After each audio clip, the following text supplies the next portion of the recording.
Welcome back, everyone, to the Deep Dive. Today, we're diving into some research that was just presented at the 7th International Symposium on Ultra-High Energy Cosmic Rays. Oh, wow. Yeah, it's called the Venusian Chronicles. And the authors are Luis A. Encrodoki, Carlos A. Garcia Canal, and Sergio J. Sciuto. And you might be thinking Venus, like the surface of Venus. Yeah, super hot. Right, like that hellscape. But actually, we're going way up above the surface into the clouds where, the conditions are surprisingly Earth-like. Really? Yeah, so the big question we're going to try to answer today is, could these clouds actually be home to some kind of life? Interesting. And if so, could all that cosmic radiation up there pose a threat? I mean, it makes sense. Venus doesn't have a global magnetic field to protect it, right? Right, yeah, exactly. So, I Huh. mean, this question has been around for decades, but back in 2020, things got really interesting. 2020, what happened then? They found phosphine gas in Venus's atmosphere. Phosphine. Okay, and why is that such a big deal? So on Earth, at least, phosphine is pretty much always made by anaerobic life, organisms that don't need oxygen. Ah, so finding it on Venus is like a huge clue. Yeah, exactly. Could be a sign of something alive up there. Okay, but hold on. We're talking about life in the clouds of Venus. That's pretty wild. I know, right? But before we get too ahead of ourselves, we haven't actually, seen any Venusian microbes or anything. Right, it's just a possibility based on the phosphine. Yeah, but they were really careful with their science. They used different telescopes, double-checked everything, and in the end, the phosphine signal was confirmed. Wow. Okay, so that's pretty solid evidence then. Yeah, it really seems like something unusual is going on up there. Hmm. So this research we're looking at today takes it a step further. How could life actually exist in those clouds, and what would it have to deal with? Like you said, there's all that radiation. Yeah, no magnetic field to protect it, right? Exactly. And it's even closer to the sun than Earth is, so it's getting blasted with even more of these high-energy particles. So that's a problem for life as we know it. Radiation can really mess with DNA. Yeah, so that's the big question.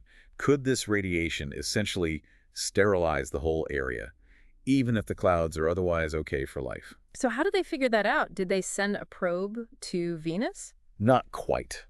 They use this really powerful simulation package called AIRS, which is specifically designed for studying cosmic rays. Oh, so they modeled the whole thing on a computer. Yeah, basically, they modeled Venus's atmosphere, the types of cosmic rays hitting it, and what happens as they go through the atmosphere. Okay, but how accurate can a simulation be? Well, they actually ran over 1 billion simulated showers to get good data. This let them figure out how much radiation reaches different heights in the atmosphere, including that habitable cloud layer. That's pretty intense. 1 billion simulations. Yeah. So what did they find? Was it like a death zone up there? Surprisingly, no. What they found was that even without a magnetic field, the amount of radiation reaching those clouds is about the same as what we experience on Earth's surface. Whoa, really? That's amazing. But how is that even possible without a magnetic field? Well, it turns out that Venus's atmosphere is incredibly thick, like super dense. Ah, And that thickness actually acts as a shield, soaking up a lot of the incoming cosmic radiation. so it's like a natural radiation shield. Yeah, exactly. It's kind of like how you get more radiation when you're on a mountaintop, where the air is thinner. The upper edge of that habitable zone on Venus is similar, but the thick atmosphere below does a pretty good job of protecting it. That is fascinating. So it's not just magnetic fields that can shield a planet from radiation. A thick atmosphere can work too. Who knew? Right. It makes you think about all the different ways life might be able to find a way to survive. Absolutely. So we know Venus is getting hit with radiation, but it sounds like it might not be a total deal breaker for life. Mhm. But what about those hypothetical Venusian microbes? How would they even survive in such a crazy dynamic environment? Right. Good point. Well, researchers have come up with this really interesting idea about how they might do it. It involves these dormant spores hanging out in the hotter, lower parts of the atmosphere. Spores, okay. Yeah, so the idea is that they get swept up by powerful updrafts into the cooler, more habitable cloud layer. Oh, I see. So they're kind of hitching a ride up to a better spot. Exactly. Once they're in the clouds, they wake up, become active microbes, and start doing their thing inside these liquid droplets. So they're like tiny ecosystems floating in the Venusian clouds. Yeah, it's an incredible idea, but it doesn't last forever. The droplets get heavier and eventually fall back down towards the hotter, lower atmosphere. And then what happens? Well, as they descend, the microbes go back into their dormant spore state, just waiting for another chance to ride back up. Wow, that's incredible. It's like a constant cycle of dormancy and activity, perfectly adapted to the crazy conditions on Venus. Exactly.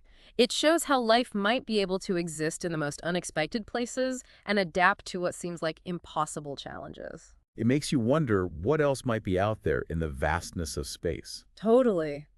So we've talked about radiation in this wild life cycle, but we know the Venusian clouds are also highly acidic. How could anything possibly survive that? Yeah, that's another huge challenge. I mean, we're talking about clouds made mostly of sulfuric acid. It's incredibly corrosive. Doesn't sound very hospitable. Not really. But some new research has shown that certain types of lipids, the molecules that make up cell membranes, can actually resist being broken down by sulfuric acid. So maybe these Venusian microbes, if they exist, have some kind of special adaptation to protect themselves from that acid. Exactly. Maybe they've evolved special cell membranes made of these resistant lipids, or they've come up with some other clever way to deal with it. That's amazing. It really shows how adaptable life can be, finding ways to exist in even the most challenging environments. It reminds me of those extremophiles we have here on Earth. Oh, you mean those organisms that live in places that would kill most other life forms? Yeah, exactly. Like in boiling hot springs or super acidic mine drainage. If they can survive those kinds of extremes on Earth, who's to say something similar couldn't have happened on Venus? That's a great point.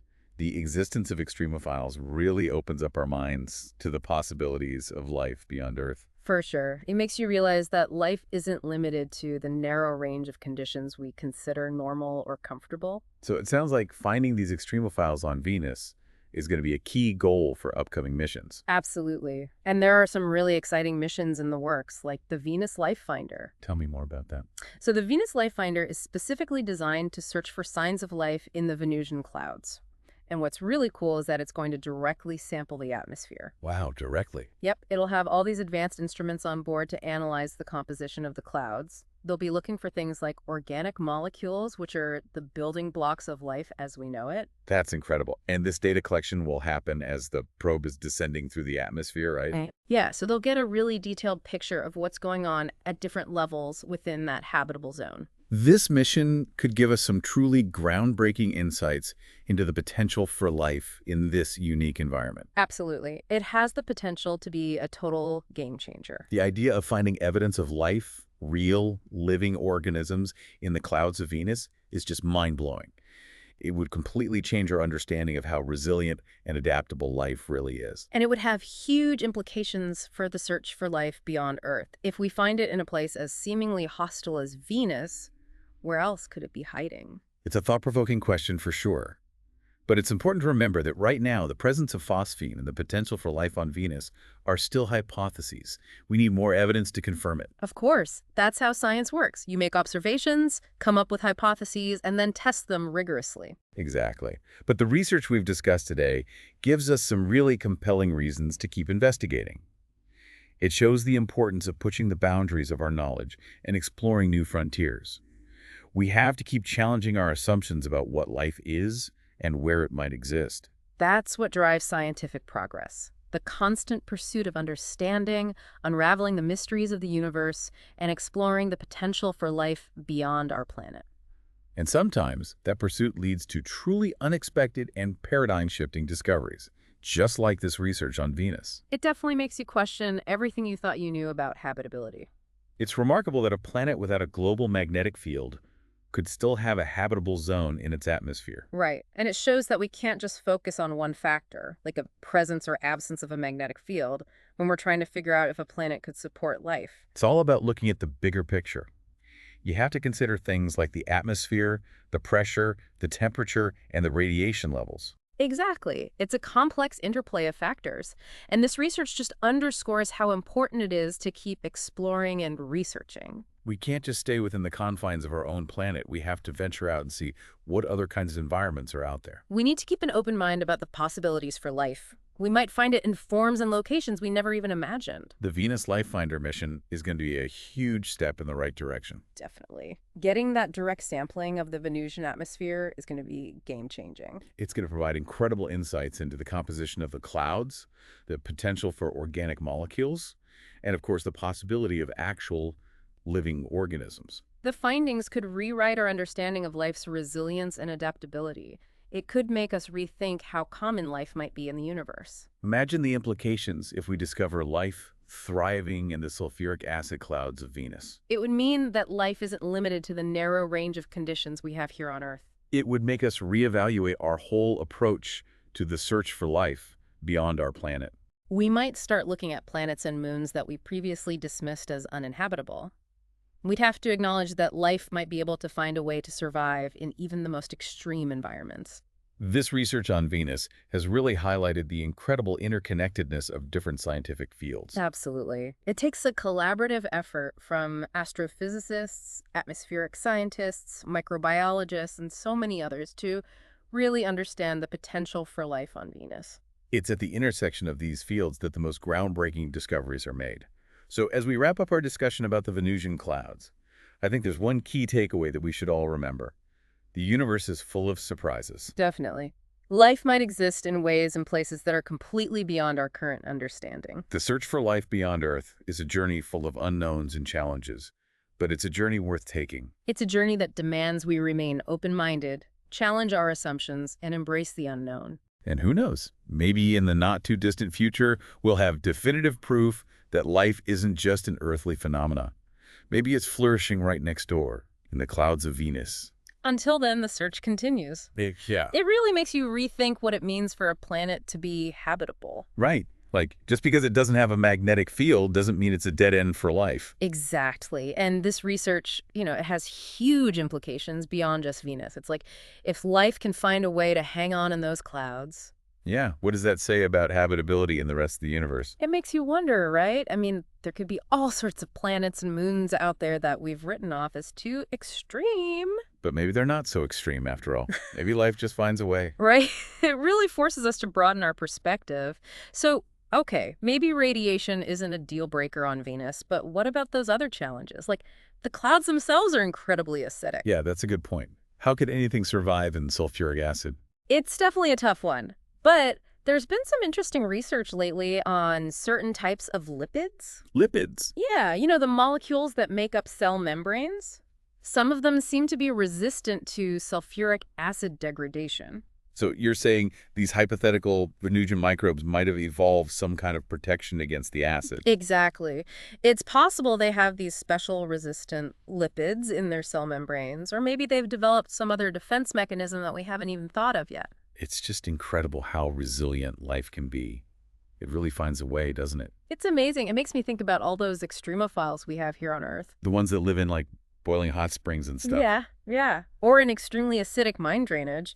I mean, if life can handle those kinds of environments on Earth, why not on Venus? Good point.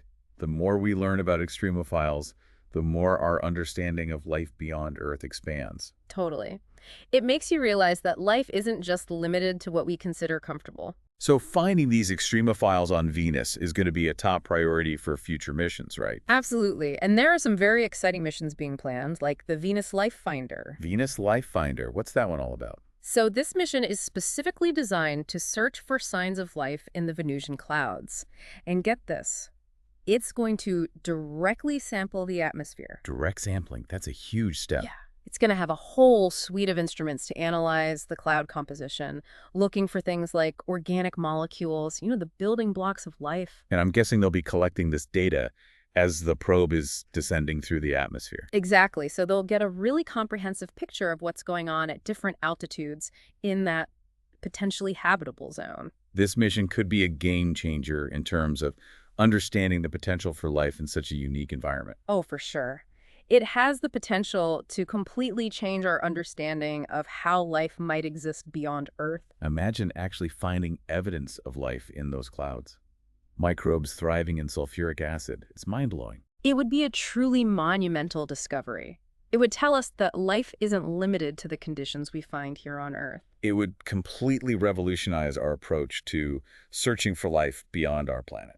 We might start looking at planets and moons that we previously dismissed, realizing that life could be out there in all sorts of incredible places. So this research, it's not just about Venus. It's about expanding our entire understanding of habitability. It really highlights the interconnectedness of all these different scientific disciplines: astrophysics, atmospheric science, microbiology.